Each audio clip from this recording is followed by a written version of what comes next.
नमस्कार साथियों। तो साइकोलॉजी को आगे लेकर के चलेंगे। हम साइकोलॉजी पढ़ रहे थे। साइकोलॉजी में पढ़ रहे थे हम बुद्धि लब्धि कि बुद्धि लब्धि का जो है सर्वप्रथम प्रयोग किसने किया था। तो आपको बताया गया था 1912 में है, विलियम स्टर्ड ने इसका प्रयोग किया हुआ था। और फिर उसी से हमने बुद्धि लब्धि के कई आयु पढ़ी हुई थी। एनाटॉमिकल एज, फिजियोलॉजिकल एज और क्रोनोलॉजिकल एज पढ़ी हुई थी, मेंटल एज पढ़ी हुई थी। तो आपको दो एज एकदम इम्पोर्टेंट थी, एक मेंटल एज और क्रोनोलॉजिकल एज, क्योंकि उसी पर ही हमारी बुद्धि लब्धि पूरी आधारित होती है। उसी के इस लेवल पे ही हम आईक्यू लेवल अपना निकाल सकते हैं, क्योंकि सबका जो आईक्यू लेवल होता है वो क्या होता है, अलग अलग होता है। भाई सबकी जो बुद्धि है वो अलग अलग ही काम करती है, ये नहीं कि सबकी एक ही जैसी होती है। तो हम पहले अब पढ़ेंगे जो आज का टॉपिक है बुद्धि लब्धि पर आधारित वर्गीकरण, कि कैसे हमने बुद्धि लब्धि को अलग अलग वर्गीकरण में विभाजित किया हुआ है। तो इसमें हम लिखेंगे पहले 1 2 3 4 5 6 7 8 9। अगर किसी की 0 से नीचे से लेकर जाएंगे, इसको दो भागों में आप डिवाइड कर लेंगे पेज को बस। अगर 0 से 25 किसी की है तो किस बुद्धि पे आएगा, उसका जो आईक्यू लेवल होगा वो क्या होगा, वो जड़ बुद्धि होगा, जिसे हम मूड कहेंगे। क्या कहेंगे? जड़। ठीक है, एकदम इसके पास दिमाग नहीं रहेगा। नीचे से ऊपर को स्तर बढ़ा के चलेंगे तो सबसे जो ऊपर होगा वो जीनियस ही कहलाएगा भाई। तो नीचे से ही ऊपर को लेके चलेंगे।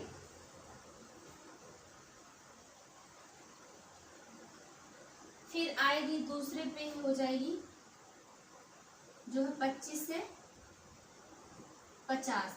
तो जो 25 से 50 की आधार श्रेणी में आएंगे वो उनको क्या कहेंगे, तो वो हो जाएंगे मूढ़ बुद्धि। ठीक है, जड़ बुद्धि आप इधर पे लिख सकते हैं। सब में आपको बुद्धि जोड़ते जाना है, मूढ़ बुद्धि। ठीक है, जड़ बुद्धि, मूढ़ बुद्धि। अब फिर अगले ऊपर जाएगा 50 से 70, 50 से 70, 50 से 70 रहेगा तो उसका जो आईक्यू लेवल होगा वो क्या होगा, वो मूर्ख। ऐसे व्यक्ति मूर्ख कहलाएंगे। अभी समझाएंगे, पहले लिख लीजिए मूर्ख।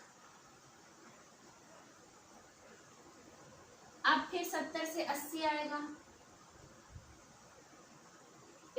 कलर चेंज कर लेने दीजिए। ये गोला कर दे रहे हैं, आपको पता चलेगा ये भाई क्रम संख्या है। जो गोलों के अंदर कर दी है वो आपकी क्रम संख्या है, और ये आपका लिखा हुआ है आईक्यू लेवल। तो जो 70 से 80 रहेंगे वो भैया क्या कहेंगे, सीमा पर है, बॉर्डर पर है, सीमा पर। फिर 80 से 90। अब जिसके 80 से 90 है वो कैसा होगा, तो 80 से 90 जो होगा वो क्या होगा, मंद बुद्धि। मंद बुद्धि। अब 90 से 100 भी आएगा, इसी में 2 आ जाता है। 90 से 100 में 2 आ जाता है, एक 90 से 100 भी होता है और 110 भी होता है। कहीं कहीं आपको 90 से क्या मिलेगा, 110। तो इसको इसी के साथ लिख लीजिए। अब जिसके भैया आईक्यू लेवल 90 से 110 के बीच में आएगा वो व्यक्ति आपको कैसा रहेगा, सामने सामने लिखिएगा भाई हर किसी के ऐसे। तो जो 110 रहेगा वो कहेगा सामान्य, नॉर्मल रहेगा। जो वो व्यक्ति होगा वो कैसा होगा, सामान्य रहेगा। फिर इससे आगे बढ़ेगा जो आईक्यू लेवल होगा 110 तक, तो इसी में आ जा रहा है 90 से 110। फिर आएगा 100 से 120 या 110 से 120 आ जाएगा, 100 से 120 इसी में आ जाएगा, 110 से 120 इसके अंतर्गत आ जाएगा। अब इसके जो आईक्यू लेवल होगा भाई सामान्य से थोड़ी सा वो ऊपर उठ जाएगा, सामान्य से जो तीव्र बुद्धि हो जाएगी उसकी तीव्र बुद्धि। बस साइकोलॉजी में सिर्फ 1-2 टॉपिक बचे हुए हैं, पूरा साइकोलॉजी समाप्त हो गया। इसके बाद कुछ नेक्स्ट ही स्टार्ट किया जाएगा। नेक्स्ट जो है फिर इससे आ जाएगा 120 से 140।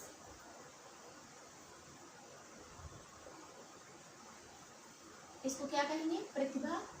सबसे ज़्यादा इम्पोर्टेंट है, ये बहुत एग्जाम में पूछा गया है। 140 वाला जो होता है वो कुशाग्र बुद्धि वाला।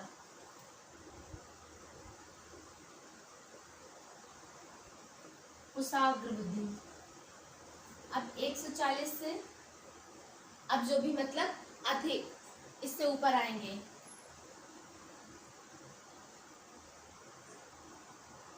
एक 140 से अधिक जो होगा वो उसको हम क्या कहेंगे? जीनियस कहेंगे, या बहुत प्रतिभाशाली होगा।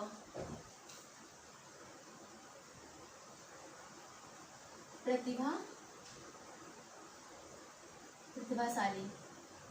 अब आपको ये सारणी पता चली। मूढ़ बुद्धि सीमा पर है, बॉर्डर पर। सामान्य नॉर्मल है। तीव्र बुद्धि ब्राइट। कुशाग्र बुद्धि तीव्र बुद्धि हो जाएगी ब्राइट। वेरी सुपर कुशाग्र में आ जाएगा। अब देखेंगे जो सारणी है वो जिसका जो आईक्यू लेवल होगा 0 से 25 के बीच में आ जाएगा, वो क्या होगा? जड़ बुद्धि। उसके पास बिल्कुल दिमाग नाम मात्र में भी कहने देते एकदम जड़ बुद्धि है, जैसे आप आम बोलचाल की भाषा में भी यूज कर लेते हैं शब्द। और जिसका 25 से 50 के बीच में रहेगा वो क्या होगा? मूढ़ बुद्धि। 50 से 70 में रहेगा वो मूर्ख कहलाएगा। और 70 से 80 है वो बॉर्डर पे रहेगा, सीमा पर रहेगा। ना ज़्यादा मतलब मूर्ख में आएगा ना मूढ़ में आएगा, सीमा पर रहेगा, वो थोड़ी सा ऊपर लेवल पे आ गया है। फिर 80 से 90 है मंद बुद्धि, धीमी है बुद्धि, जो पढ़ता है थोड़ी देर में भूल जाता है, लेकिन वो ये नहीं है कि पढ़ना बंद कर देता है। इसे ऐसी मंद बुद्धि रहती है उसकी, थोड़ी उसका दिमाग देर में काम करता है। फिर 80 से 90 से 100, उसी में आएगा 90 से 110 सामान्य बुद्धि रहेगी। और 100 से 120 या 110 से 120 में तीव्र बुद्धि, 120 से 140 में कुशाग्र बुद्धि, 140 से जिसकी अधिक आईक्यू लेवल आता है सारणी में, अगर आप मतलब अभी सवाल लगवाएंगे उससे आपको पता चलेगा। सवाल तो प्रतिभाशाली या जीनियस कहलाएगा वो। ठीक, तो आपको ऐसे ये बुद्धि इन्हीं से आपको लगाना है सबसे ज़्यादा। आप जो आपका इम्पोर्टेंट है क्वेश्चन मतलब एग्जाम में पूछा गया है, तो एक तो ये आपका ये पूछा गया है आईक्यू लेवल कुशाग्र बुद्धि वाला आपको याद रखना है। ये दोनों एग्जाम में बहुत ज़्यादा इम्पोर्टेंट है, बहुत ज़्यादा पूछे गए हैं इधर। बस ये ऊपर का ही यही 2 ज़्यादा पूछे गए हैं एग्जाम में। आप इसको भी याद तो सभी करना है, लेकिन जो इम्पोर्टेंट है वो ज़्यादा ज़रूरी याद करना है, जिससे एग्जाम में मतलब क्वेश्चन बना हुआ है। तो आपने ये जाना इतना।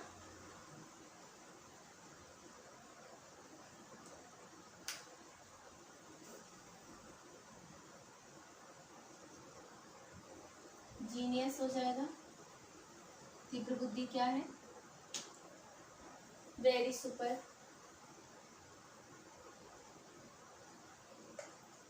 वेरी सुपर सुपीरियर है। ब्राइट।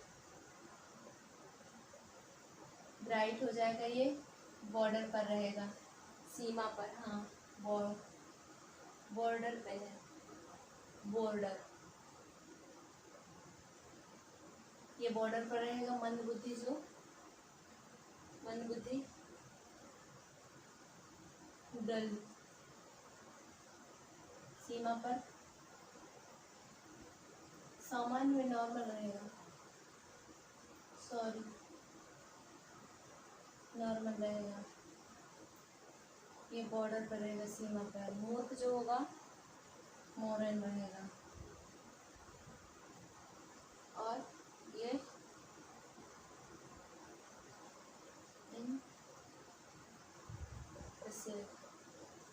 इंग्लिश में भी हमने लिख दिया है। हिंदी में भी आपको समझ में आएगा, क्यों हिंदी से ही आता ही एग्जाम में, आप समझ सकते हैं। प्रतिभाशाली, कुशाग्र, तीव्र बुद्धि, सामान्य बुद्धि, मंद बुद्धि। आप इसको रिवाइज करेंगे। जो जीरो से जो 25 होगी वो क्या है? जड़ बुद्धि। 25 से जो 50 है वो है मूढ़ बुद्धि। 50 से 70 है वो है मूर्ख। फिर 70 से 80 है, वो क्या है सीमा पर, 80 से 90 है मंद बुद्धि, 90 से 100 है सामान्य बुद्धि, 100 से 120 है तीव्र बुद्धि, 120 से 140 कुशाग्र, 140 से जो अधिक जाएगा तो वो है जीनियस प्रतिभाशाली। आप इसको 2-4 बार रिवाइज करेंगे, आपको याद हो जाएगा। और बस जो क्वेश्चन इंपॉर्टेंट है बस आपको इतना इनको देखना है और याद तो सभी करना है। अब इसमें थोड़ी सा वो लगाएंगे, क्वेश्चन लगाएंगे 1-2, तो आपको इससे IQ लेवल आप बताएंगे कि किस बुद्धि में ये व्यक्ति आ रहा है।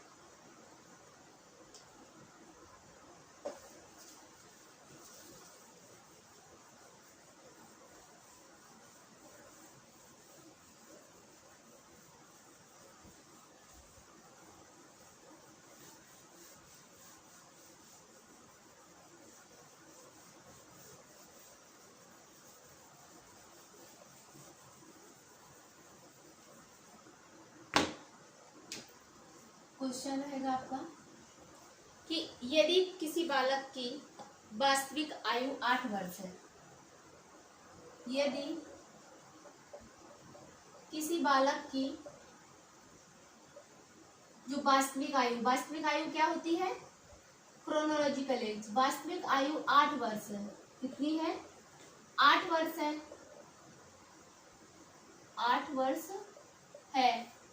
अगर किसी बालक की वास्तविक आयु 8 वर्ष है और उसकी मानसिक आयु 12 वर्ष है, जो उसकी मानसिक आयु मतलब मेंटल एज, उसकी मानसिक आयु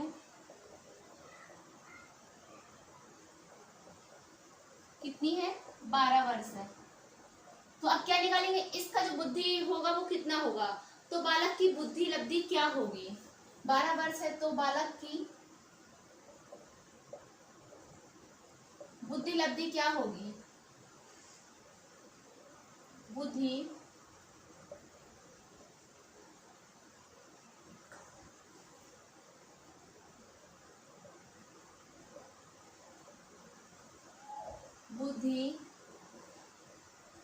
लब्धि क्या होगी।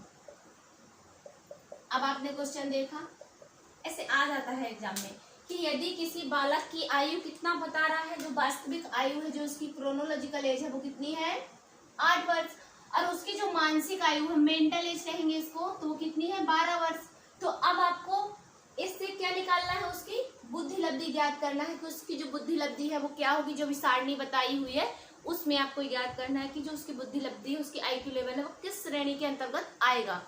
तो आपको तुरंत इसमें क्या करना है, IQ आपको बताया था जो मेंटल एज अपॉन क्या होगी, क्रोनोलॉजिकल एज इंटू 100, आपने सूत्र रख दिया। इसको क्या कहेंगे, बुद्धि लब्धि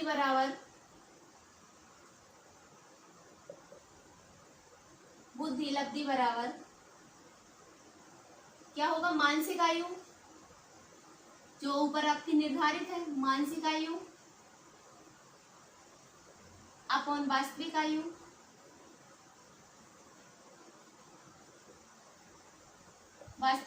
इंटू 100। तो अब आपको इन्हीं जगह पे क्या करना है, रख देना है। अब हमको ज्ञात क्या करना है, IQ लेवल, तो हम IQ लेवल बराबर करेंगे ना, IQ लेवल मेंटल एज आपकी क्या बताई गई है, जो मानसिक आयु उसकी कितनी है 12 भाई 12 वर्ष है, मानसिक आयु 12 वर्ष है, और जिसकी वास्तविक आयु है वो कितनी है 8 वर्ष, 12 वर्ष है, यहाँ पर है 8 वर्ष, इंटू क्या करना है 100 तो होना ही है, ठीक। अब इंटू 100 होना है, तो अब इसका क्या करेंगे, 2 चौको 8, इसको काट देंगे 2 से, 2 चौको 8, 2 छक 12। अब 100 का गुणा इसमें कर देंगे, 600 इंटू 4, 4 4 और 150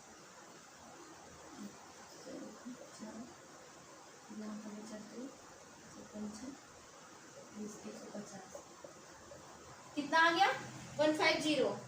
अब 150 है इसका जो IQ लेवल, अब ये 150 आपका क्या आया,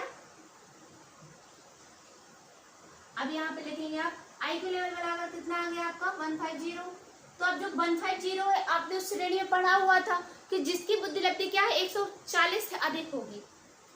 अगर 140 से सारणी में आपने पढ़ा हुआ है कि 140 से अगर अधिक है, अगर वो ऊपर जा रहा है तो वो कैसे बुद्धि पे आएगा भैया? प्रतिभाशाली, जिसे हम क्या कहते हैं, जीनियस। तो इसकी जो बुद्धि है आईक्यू है क्या हो गई? प्रतिभाशाली, प्रतिभाशाली रहेगा। अब ऐसे ही आपको अपनी मतलब रख करके अपनी आयु यहाँ पर वास्तविक आयु रखना है और यहाँ पर मानसिक आयु रखना है कि कितनी है, और फिर अपना आईक्यू लेवल निकालना है कि किस बुद्धि के अंतर्गत आ रहे हैं। तो ये कैसा आया भाई? ये आया 140 से अधिक जा रहा है तो भैया वो तो जीनियस जाएगा। 150 है ये, तो आपका आंसर ये हो गया। ऐसे आपको इस सूत्र का यूज करना है कि आयु जो होती है बुद्धि लब्धि बराबर होता है मानसिक आयु अपन वास्तविक आयु इंटू 100। तो बस ऐसे आपको दी हुई है, आपको दिख रहा है कि वास्तविक आयु कितनी है? 8 वर्ष है। उसकी जो मानसिक आयु वो 12 वर्ष है। तो बालक की जो बुद्धि लब्धि होगी वो कितनी होगी? 150, मतलब कि वो जीनियस होगा, प्रतिभाशाली होगा। अब इसी में एक और क्वेश्चन एग्जाम्पल में देख लेंगे। इधर ही चेंज कर दो इसमें। अब जैसे इधर पे क्या है, अगर किसी बालक की वास्तविक आयु 8 वर्ष है, यहाँ 10 वर्ष कर लो, 10 वर्ष है, तो उसकी जो बुद्धि लब्धि क्या होगी? तो बस यहीं से हटा दो। ऐसे आप कई क्वेश्चन बना सकते हैं, चाहे आप जितने अपने हिसाब से कई क्वेश्चन बना सकते हैं, किसी का भी कुछ भी रख करके। अब ये सूत्र तो भी वही लगेगा, इसको यहाँ से बस ये जो सॉल्विंग है वही हटा देंगे। अब आपने सूत्र लगाया, ये आईक्यू लेवल बराबर क्या होता है? बुद्धि लब्धि बराबर होता है mental as upon chronological age into 100। अब जो इसकी मेंटल एज है आईक्यू बराबर मेंटल एज की क्या है? जो मानसिक आयु वो कितनी है? 10 वर्ष है। और वास्तविक आयु कितनी है? 8 वर्ष है। ये कितनी थी? 10 वर्ष है। ये 8 वर्ष है इंटू क्या है? 100। तो अब 2 से काट देंगे, 2 चौको 8, 2 पंचे 10, यहाँ पर क्या आ जाएगा? 500। 500 इंटू 4, 4 एकम 4। अब यहाँ से 1 बचा, 4 दूनी 8। अब ये आपका जो आएगा कुशाग्र बुद्धि के अंतर्गत ही आएगा, क्योंकि 4 दूनी 8, फिर यहाँ से 1 बचा 4 पंचे 20, कितना आ गया? 125। तो अब हम आईक्यू बराबर क्या रखेंगे? आईक्यू 125। जब बुद्धि लब्धि आई वो क्या आई? अब अपने सारणी में देखा था कि जो 125 होगा, जो 125 वाला होगा वो किस बुद्धि के अंतर्गत आ रहा था? तो जो होगा वो कुशाग्र बुद्धि के अंतर्गत आ रहा था। जो 125 था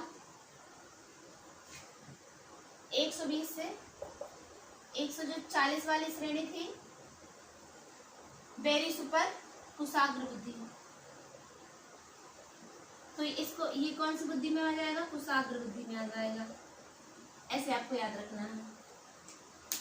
इसी वाली श्रेणी के अंतर्गत था 120 से 140 के बीच में कुशाग्र बुद्धि। तो आपने यदि किसी बालक की वास्तविक आयु यहाँ पर वही थी, चेंज नहीं की थी, और उसकी मानसिक आयु 10 वर्ष थी, तो बालक की बुद्धि लब्धि 125 आई, कुशाग्र बुद्धि में आएगा। अब इसमें थोड़ी सी और जो है, जो राजस्थान वगैरह में एग्जाम में पूछ लिए जाते हैं, अब वो वाली पढ़ेंगे।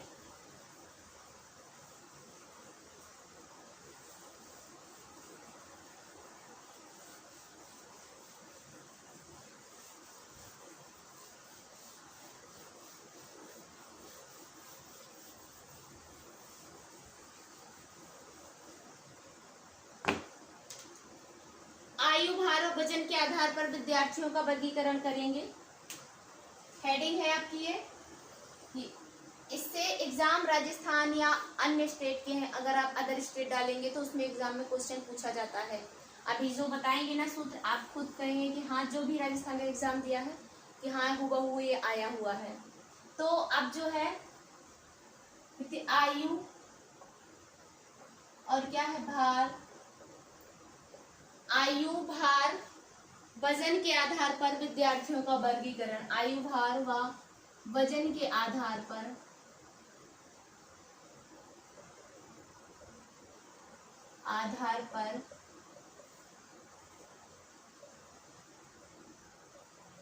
विद्यार्थियों का वर्गीकरण। ठीक है, आयु, एज, वेट, एज वेट और इसके आधार पर एज वेट के आधार पर क्लासिफिकेशन आपको ये याद रखना है। एज और भार के आधार पर क्लासिफिकेशन।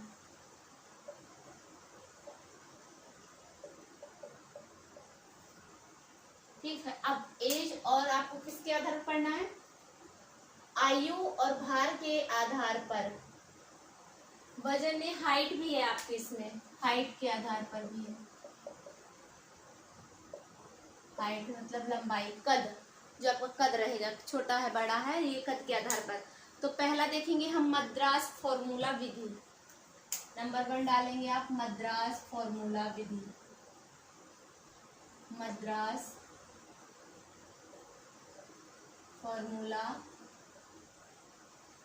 विधि। अब जो मद्रास फॉर्मूला विधि है, तो यह विधि है जो किस स्तर के लिए बनी है और कितने साल के बच्चे में इसको मतलब अप्लाई करेंगे, यूज करेंगे, ये इसके लिए है। 1 मिनट पहले वीडियो चेक चल रहा है। तो जो इस स्तर की जो ये विधि है, तो ये किसके लिए बनी है? यह विधि स्कूल स्तर के लिए बनी है।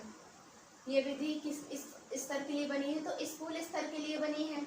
और कितना बच्चा होगा? जो 6 से 10 वर्ष वाला बच्चा है उसके लिए ये प्रयोग की गई है। ठीक है, बालकों के लिए ये मतलब वर्गीकरण होता है। मद्रास फॉर्मूला जो विधि है, तो स्कूल स्तर के बच्चों के लिए प्रयोग की जाती है, और जो बच्चे 6 से 10 वर्ष का है उसके लिए प्रयोग किया जाते हैं। और इसमें मतलब क्या उसका जो मतलब प्रयोग किया जाता है, तो किस चीज का चेक किया जाता है, किस चीज को मापा जाता है, तो इसमें जो होगा वो किस चीज का हम मापन करेंगे? तो इसमें हम आयु, ठीक है, आयु एज हो गई, एज, उसका वेट और उसकी हाइट। आप हाइट यहाँ पे वजन की जगह भार लिखा हुआ है, आयु, भार और ऊंचाई, ऊंचाई के आधार पर हाइट। ठीक है, एज, आयु, भार और हाइट के आधार पर मतलब मानकर इनको वर्गीकरण किया गया है, क्योंकि उस वही हेडिंग है। आयु, भार एवं ऊंचाई के आधार पर, आयु, भार एवं ऊंचाई को मानकर वर्गीकरण किया हुआ है, वर्गीकरण किया हुआ है।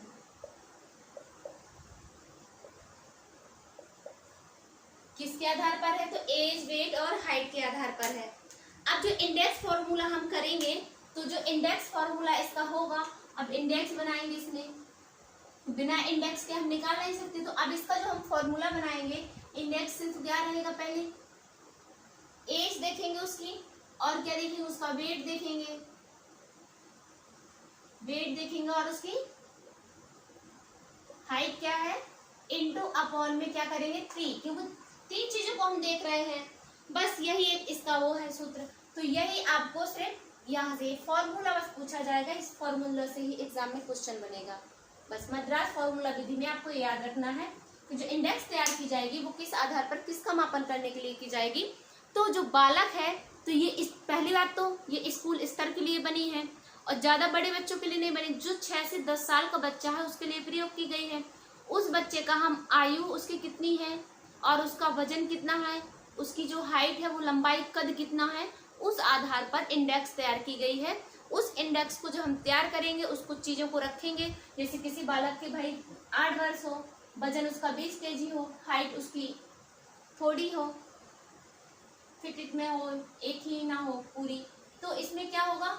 इससे फोन कर देंगे और जो निकल के आएगा वो इसकी मद्रास फॉर्मूला विधि का हो जाएगा। अब दूसरी हम देखेंगे एटलांटिक सिटी मेथड। दूसरा रहेगा एटलांटिक सिटी मेथड।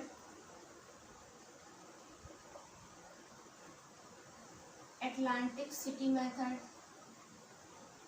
सिटी, अब एटलांटिक सिटी मेथड होगा वो कैसा होगा? तो इस विधि में भी किस चीज का प्रयोग किया जाएगा? तो आयु एवं भार के आधार पर वर्गीकरण किया है, इसमें हाइट को नहीं लिया गया है। ठीक, अब इसमें क्या है, इस विधि में आयु एवं भार और हाइट नहीं, आयु एवं भार के आधार पर वर्गीकरण किया जाता है। आयु एवं भार के आधार पर वर्गीकरण किया जाता है, वर्गीकरण किया जाता है। इस विधि में आयु एवं भार के आधार पर वर्गीकरण किया जाता है। यह विधि छोटी कक्षा के लिए उपयोगी होती है। यह विधि छोटी कक्षा के लिए उपयोगी होती है।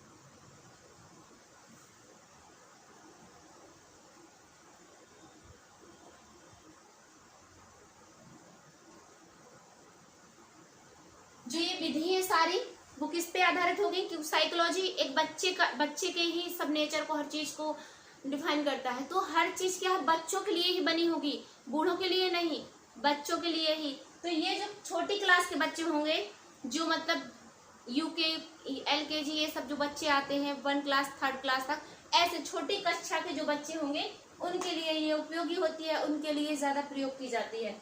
क्योंकि पढ़ने बूढ़े तो जाएंगे नहीं, बच्चे ही जाएंगे, तो उन्हीं का मापन किया जाएगा। तो जो इस विधि का जो प्रयोग है, तो आयु एवं भार के आधार पर वर्गीकरण किया जाता है। और ये किसके लिए प्रयोगी होता है, एज और भार के आधार पर किया जाता है। और ये जो छोटी क्लास के बच्चे हैं तो उसके लिए ये उपयोगी होती है। यहाँ कद में कोई उत्तर नहीं है, क्यों भाई, छोटी क्लास का बच्चा तो ये तो नहीं है कि कोई बिल्कुल एकदम एक सेम भैया हाइट के रहेंगे, कोई उसी में कोई छोटा बड़ा, हम ही लोग साथ में पढ़ रहे थे लेकिन सब सेम एज के थे, कोई मतलब थोड़ी छोटा बड़ा हाइट वाइट सबकी कद भार सबका क्या होता है, अलग होता है। तो इसमें जो कद को है, इसमें कद में कोई अंतर नहीं होता। कोई बालक भाई छोटा भी हो सकता है, लंबा भी हो सकता है, बड़ा भी हो सकता है, वो बौना भी रह सकता है, किसी भी टाइप का बालक हो सकता है। तो इसमें सबसे ज्यादा किस पर दिया है, तो आयु एवं भार, कि उसकी आयु कितनी है और उस आयु के अकॉर्डिंग उसका वजन कितना है, सिर्फ इस पर फोकस किया गया है। उसके कद पर कोई फोकस नहीं किया गया है, क्योंकि इसके कद पर कोई अंतर नहीं होता है। ठीक है, तो ये भी लिख लीजिए कि इसके कद पर कोई अंतर नहीं होता है, इसके कद पर कोई अंतर नहीं होता।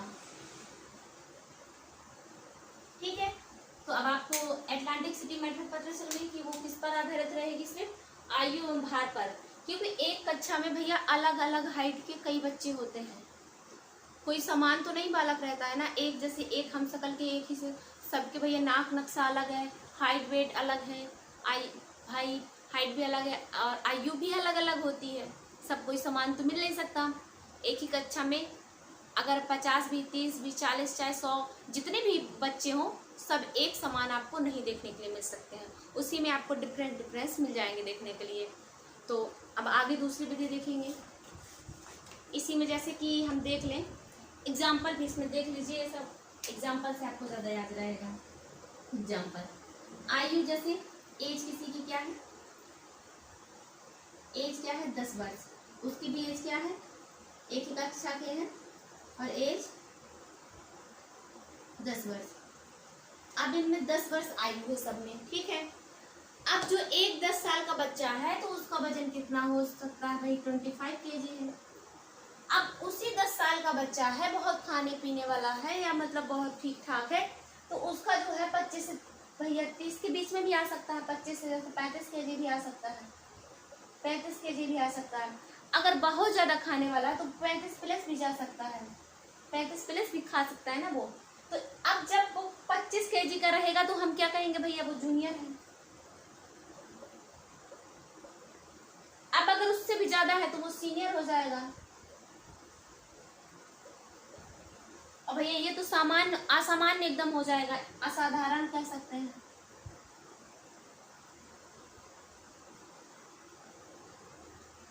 तो देखा, अब मतलब और एज किसकी सबकी क्या है, एज सबकी सेम है। देखा आपने, एज सबकी सेम है। यही 10 साल का बच्चा कितने केजी का है, 25 kg का है। यही 10 साल का बच्चा कितने का है, 25 kg का है। यही 10 साल का बच्चा कितना है, 30+ है। असाधारण है, जैसे हम ओबेसिटी भी कह सकते हैं, भैया बहुत ज्यादा फैल गया है। वो खुद से इतना छोटा बच्चा, कई बच्चे आप ऐसे देखे भी होंगे, सबने देखा होगा कि उसकी एज है ना जो बहुत कम है, लेकिन जो एज के अकॉर्डिंग उसका वेट बहुत ज्यादा हो गया है, बहुत ज्यादा फैल गया है ऐसे। तो अब उसको मोटापा ओबेसिटी भी कहा जाता है। ये कई मतलब कुछ बीमारी की वजह से भी हो सकता है। किसी किसी का मांस भी ऐसा होता है कि बहुत ज़्यादा फूलता है, जैसे खाने का तरीका अच्छा ना हो, ऐसे हम इन चीज़ों से मोटापा आ जाता है। तो अब वही बच्चा है, अगर किसी बच्चे की आयु 10 साल है तो भैया पढ़ तो कितने में रहा है, सोचो ये 2 क्लास में है सारे, क्या है ये सब 2 की क्लास में पढ़ रहे हैं, 2 क्लास के पढ़ रहे हैं। अब भाई एज सबकी सेम है और वजन सबका अलग अलग है। अब हम दूसरा देखेंगे, कोजन विधि। इतना समझ में आ गया। ये वाला मद्रास फॉर्मूला विधि में क्या आपको याद रखना है कि ये स्कूल स्तर के लिए है। इसमें जो हम विधि का प्रयोग करेंगे कितने साल के बच्चों के लिए करेंगे, 6 से 10 साल के बच्चों के लिए करेंगे। और इसमें जो वर्गीकरण किया गया है वो किसके आधार पर किया गया है, तो आयु भी है, इसमें एज भी है, वेट भी है, हाइट भी है, अपॉन 3 आपको इंडेक्स जो तैयार करनी है इस लेवल पर तैयार करनी है, वही फार्मूला आपको याद रखना है। फिर हमने दूसरा देखा कि कोजन विधि। अब कोजन विधि में क्या किया है इन्होंने, कोजन विधि छोटी क्लास के बच्चों के लिए तो है, लेकिन छोटी क्लास के बच्चों में इन्होंने जो महत्व दिया है वो किसको दिया है, आयु और भार को दिया है। क्यों, एक क्लास में बच्चे मतलब आयु और भार देखा जाएगा, उस क्लास में हाइट को कोई मतलब नहीं है, क्योंकि बच्चा भाई छोटा बड़ा कुछ भी हो सकता है, हमें सिर्फ हाइट और वेट देखना है। तो ये किसमें हाइट और वेट किसमें, एटलांटिक सिटी मेथड में। अब हम देखेंगे आगे इससे कोजन विधि, कि कोजन विधि में क्या करेंगे।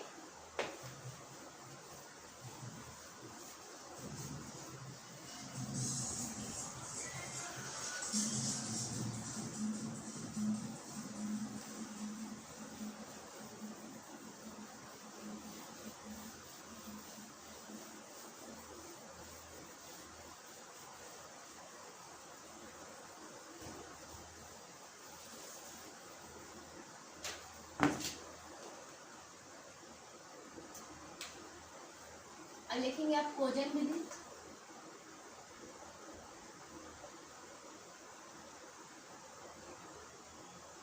कोजन विधि। अब इस विधि का प्रयोग है जो हम किसके लिए करेंगे, तो इस विधि का जो प्रयोग है, इस विधि में विद्यार्थियों के वर्गीकरण के लिए सिर्फ 2 तत्व लिए जाते हैं, एक कद और दूसरा भार। इस विधि में विद्यार्थियों के वर्गीकरण के लिए कितने तत्व लिए जाते हैं, तो इस विधि में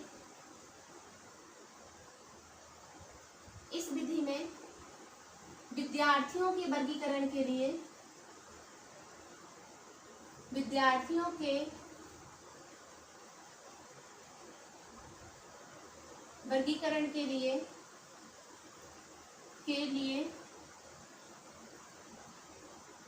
दो तत्व लिए जाते हैं।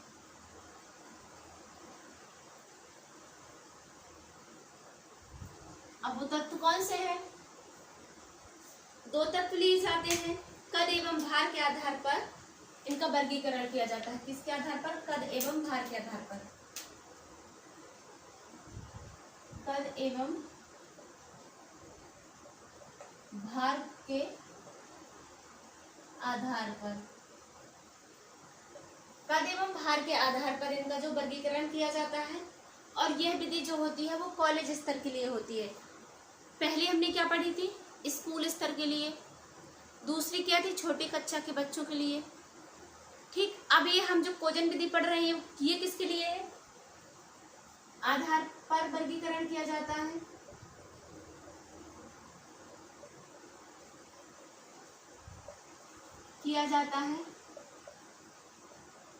यह कॉलेज स्तर के लिए होती है।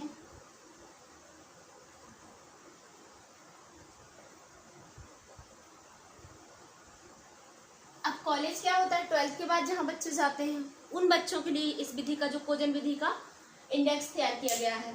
तो इस विधि में सबसे पहले क्या दिया है, ये हमको लगता 3rd नंबर थी, मद्रास फॉर्मूला पढ़ी हुई है, अटलांटिक पढ़ी हुई है, अब ये कोजन 3rd नंबर है। तो इस विधि में विद्यार्थियों का जो वर्गीकरण होगा उसमें 2 तत्वों को महत्व माना दिया गया है, कद एवं भार।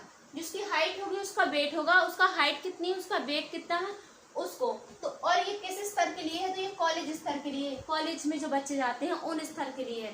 तो अब मैं जो इसकी इंडेक्स तैयार होगी तो वो किस पर आधारित होगी, कद एवं भार पर आधारित होगी। तो जो इसके भैया इंडेक्स होगी, जो इसका इंडेक्स है,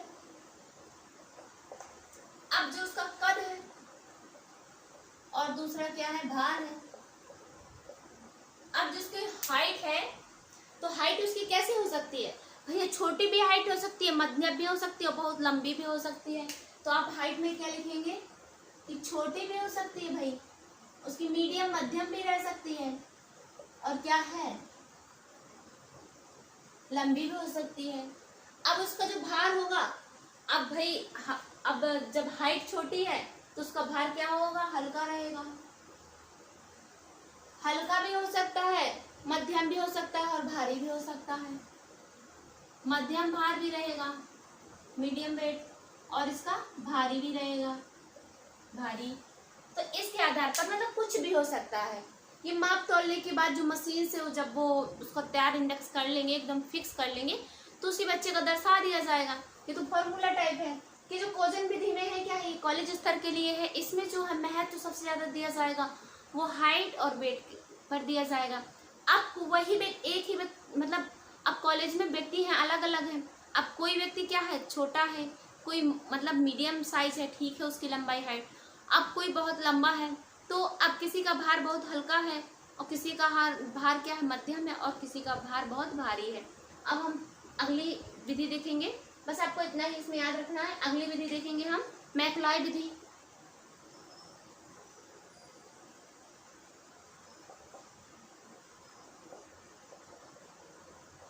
मैकलॉय विधि, अब जो मैकलॉय विधि रहेगी तो मैकलॉय विधि का जो वर्गीकरण है वो किस पर आधारित रहेगा, जो हमारी पहली हेडिंग थी आयु कद भार तीनों पर आधारित रहेगा। तो इस विधि का जो है वर्गीकरण रहेगा वो तीन आधार पर किया जाता है। कितने आधार पर किया जाता है, तीन आधार पर। तीन आधार पर क्या है इसका वर्गीकरण, इस विधि का वर्गीकरण तीन आधार पर किया जाता है। अब वो तीनों आधार क्या है हम ऊपर भी देख चुके हैं। तीनों आधार आपके क्या है, कद, भार और हाइट। चल रहा है अभी। तीनों आधार क्या है, कद, भार, हाइट हो गया और भार और आयु। इन तीनों के आधार पर ही इनका यह वर्गीकरण किया जाता है। तो अब ये किसके लिए है, ये भी मायने रखता है। तो जो प्राइमरी स्तर के बच्चे होते हैं ये उनके लिए होती है। जो मैकलॉय विधि है ये प्राइमरी स्कूल में कॉलेज स्तर पर किया जाता है। जो प्राइमरी स्कूल है कद भार ये प्राइमरी स्कूल और कॉलेज स्तर, कॉलेज स्तर के लिए क्या की जाती है, प्रयोग की जाती है, स्तर पर किया जाता है। स्तर पर किया जाता है दीदी, प्रयोग की जाती है, स्तर पर किया जाता है। इतना छोटा रहेगा किया जाता है। तो अब जो मैकलॉय विधि है तो इस विधि में तीन आधार, इस विधि का जो वर्गीकरण है तीन आधार पर किया जाता है। ठीक है, जो इस विधि का क्लासिफिकेशन जो किया गया है वो कितने आधार पर किया गया है, तीन आधार पर किया गया है, कद, भार, आयु, इन तीनों के आधार पर। ये प्राइमरी स्कूल के लिए और कॉलेज स्तर में किया जाता है। इसका जो यूज है कहाँ पर किया जाएगा, जो प्राइमरी स्कूल के बच्चे हैं। अब प्राइमरी स्कूल के बच्चे क्या होता है 1 से 5 तक होता है, हाँ 1 से 8 वो जूनियर में आ जाएगा। तो प्राइमरी स्कूल का बच्चा 105 है और जो कॉलेज स्तर के बच्चे हैं 12 के बाद के जो कॉलेज स्तर के बच्चे हैं तो उसके लिए किया जाता है। और इससे जो मैकलॉय विधि का है इसका क्वेश्चन एग्जाम उसमें राजस्थान पीटीआई में आया हुआ था और ये हर बार आया हुआ है। अगर ओल्ड पेपर भी देखेंगे ना आप, हर बार ये क्वेश्चन आया हुआ है। और जो वहाँ का आयोग है इसका क्वेश्चन आंसर से हर बार गलत देता है, इनमें से कोई नहीं रहता है, फिर भी बच्चे एक न एक टिक करके आते हैं उसको। लेकिन आयोग हर बार इसको क्या कर देता है, गलत कर देता है कि वो गलत हर बार उसका जो वो छप चुका है एक बार, वही क्वेश्चन हर बार छप जाता है और हर बार आया हुआ है जितने भी एग्जाम हुए हैं। तो इसकी जो इंडेक्स रहेगी वो कैसे रहेगी? अब इंडेक्स पहले हम कैसे, कॉलेज, ठीक, इंडेक्स इसकी कॉलेज स्तर के लिए है, पहले देख लिया आपने। अब जैसे उसकी एज क्या है, क्योंकि भाई आप 12th करके बाद तुरंत जाते हैं कॉलेज जाते हैं ना, तो 20 एज तो हो ही जाएगी। अगर उसकी एज क्या है 20 है और प्लस उसकी हाइट कितनी होगी 6 हाइट है, ठीक है, और फिर और उसका भार भी होगा, प्लस भार अपॉन, आप देख लेंगे इसको, अपॉन क्या रहेगा 3। ये तो कॉलेज स्तर की हो गई। अब ये दोनों प्राइमरी स्तर में भी बनाया गया है इसका। अब प्राइमरी का देख लेंगे, प्राइमरी के लिए, अब प्राइमरी के लिए जो है क्या एज रहेगी, जो उनकी कितनी रहेगी भैया, 5 में अगर बच्चा पढ़ रहा है तो उसकी 10 साल तो हो ही जाएगी ना, 10 साल एज हो जाएगी। और प्लस क्या है इसमें, वेट है, वेट रहेगा, और अपॉन 3। तो इन दोनों इंडेक्स को आपको याद रखना है, बहुत ज्यादा इंपॉर्टेंट है। ये वाला क्वेश्चन पूछा गया है और हर बार पूछा जाएगा वो, क्योंकि हर बार आता है और हर बार वो पूछा जाएगा ही इनसे। तो अब ये आपको पता चल गया ना, जो ये वाला क्वेश्चन अगर पूछा जाता है साइकोलॉजी वो किस विधि से है, मैकॉले विधि से है। किसमें है, मैकॉले विधि में, जिस विधि में कॉलेज प्लस प्राइमरी स्तर दोनों बच्चों के लिए इंडेक्स क्या की गई है, तैयार की गई है। तो जो कॉलेज स्तर की है उसकी एज कितनी है 20 एज कर दी गई है, और उसकी 6 हाइट कर दी गई है, और जो उसका भार रहेगा प्लस उसके में भार भी रहेगा, और अपॉन 3 उससे डिवाइड कर देंगे तो आपका जो भी है उसका निकल आएगा। और प्राइमरी स्तर के लिए 10 एज प्लस वेट अपॉन 3। बस सिर्फ इसमें यही फॉर्मूला ही पूछा जाता है, तो इतना ही आपको जानते रहना, सिर्फ यही फॉर्मूला से ही है एग्जाम पर क्वेश्चन आता है, ये किस विधि का है, कहाँ से है, और इसमें बस फॉर्मूला आपको सही पहचानना रहता होता है, क्वेश्चन बना रहता है।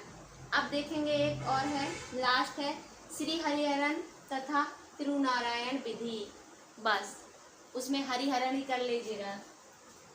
बस आपको समझ में आ गई कोजन विधि। पहले इसको एक बार डिफाइन कर लेते हैं। कोजन विधि, कोजन विधि का जो प्रयोग है वो किसमें था, इसमें सिर्फ 2 तत्वों को महत्वपूर्ण माना गया था, ठीक है, कद एवं भार, ये लिखा हुआ कद एवं भार, इसको महत्वपूर्ण माना गया था। ये किसके लिए थी, कॉलेज स्तर के लिए थी। और कद भैया छोटा मध्यम लंबा कुछ भी हो सकता है, भार हल्का मध्यम भारी हो सकता है। मैकॉले विधि में क्या है, इसमें भैया इसका जो वर्गीकरण है तीन तत्वों पर आधारित था, कद भार हाइट। कॉलेज और प्राइमरी इंडेक्स जो तैयार होगी उसकी क्या होगी, 20 एज 6 हाइट प्लस भार अपॉन 3। फॉर्मूला कंप्लीट, आपको याद रखना है। फिर जो प्राइमरी स्तर के लिए था 10 आयु और प्लस वेट उसका भार अपॉन 3, खत्म, प्राइमरी स्तर के लिए है। बस फॉर्मूला याद रखना है आपको। एक ही मिटाएंगे, यहीं पर आ जाएगी, मिटा ही लेते हैं।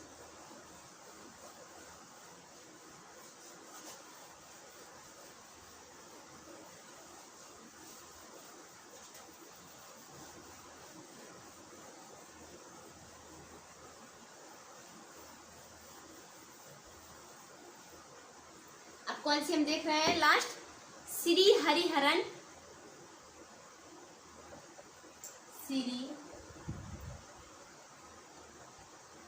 हरिहरन और कौन है, तिरुनारायण, श्री हरिहरन तथा तिरुनारायण।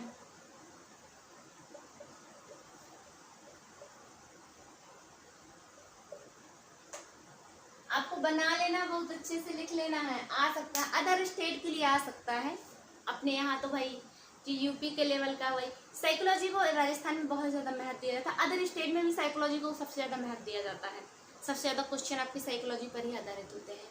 तो इन्होंने 3 आयु का वर्गीकरण इन्होंने किस पर किया है, 3 आयु पर, 3 जो वो है, इन्होंने जो वर्गीकरण किया है 3 तत्वों को लेकर के किया है। इन्होंने कितने तत्वों को लेकर किया है, तो भैया 3। अब वो 3 तत्व कौन कौन से हैं, आपको भैया इतने देर से हम किस आधार पर हेडिंग थी, उसी आधार पर है वो तत्व। अब वो तत्व कौन से हैं, तो वो है आयु। जो 3 तत्व हैं वो कौन से हैं भाई, आयु है, आपकी एज और आपका कद, आपका भार। इन्हीं को आधार मानकर इन्होंने क्या किया है भैया, वर्गीकरण किया है। इन्होंने 3 तत्वों के आधार पर, आयु कद भार के आधार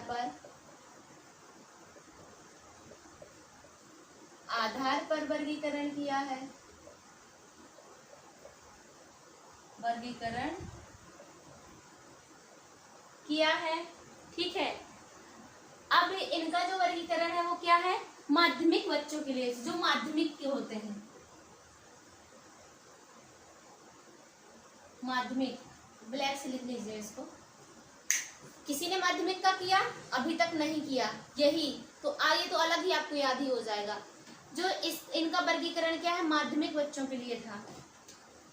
इनका वर्गीकरण है, जो वर्गीकरण किया है, इनका वर्गीकरण माध्यमिक बच्चों के लिए है।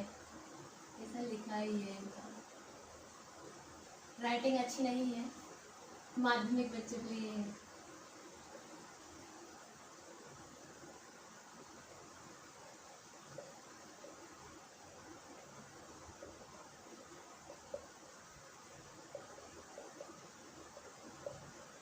माध्यमिक शिक्षा बोर्ड सब जानते हैं, मध्यम। ठीक है, तो इन्होंने जो प्रयोग किया है माध्यमिक शिक्षा के लिए किया है, माध्यमिक बच्चों के लिए किया है, वो किसने किया है, श्रीहरन और तिरुनारायण ने किया है। इन्होंने भी एक इंडेक्स तैयार की हुई है। कब इनकी इंडेक्स जो है वो कैसी रहेगी भाई, किसको इन्होंने वो किया है, सबसे ज्यादा महत्वपूर्ण माना गया है, कद भार आयु, इन्हीं को माना गया है। तो इन्हीं के आधार पर क्या है, एक इंडेक्स तैयार की गई है। इन्होंने इंडेक्स जो तैयार की गई है, इंडेक्स, अब इनकी क्या इंडेक्स रहेगी, आयु, एज भी रहेगी, और क्या रहेगा भैया, कद भी रहेगा इनका, पहले से इनका भार भी रहेगा। और माध्यमिक के लिए है तो भैया 10 रहेगा, 10 से अपॉन किया जाएगा। ठीक है, क्या रहेगा भैया, age plus height plus weight, Hariharan और तिरुनारायण।